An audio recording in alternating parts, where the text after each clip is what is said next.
أول طائرة تهبط على أرض البحرين في عام 1918.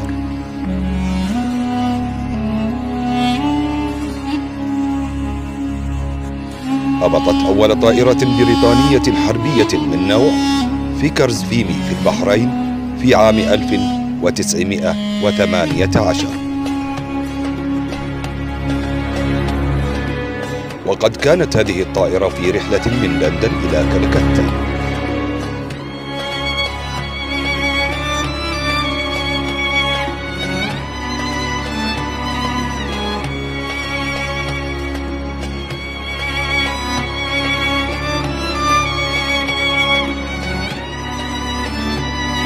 يعتبر الشيخ عبد الله بن عيسى آل خليفة أول من ركب الطائرة من أهالي البحرين، وذلك في زيارته إلى لندن عام 1919.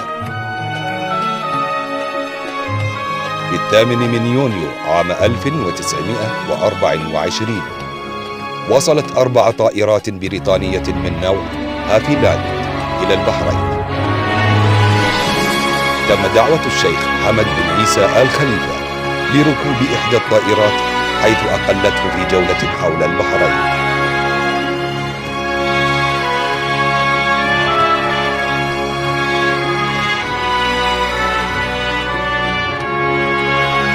في عام 1927 وبطلب من الشيخ محمد علي زينن وصلت طائرة خاصة من الخطوط الإمبراطورية إلى البحرين.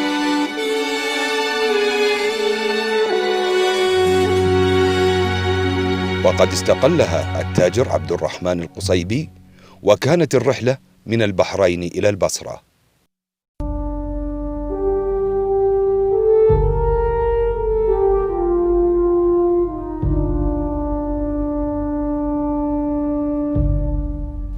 في 6 أكتوبر عام 1932 وصلت أول طائرة تجارية إلى البحرين لنقل الركاب والبريد.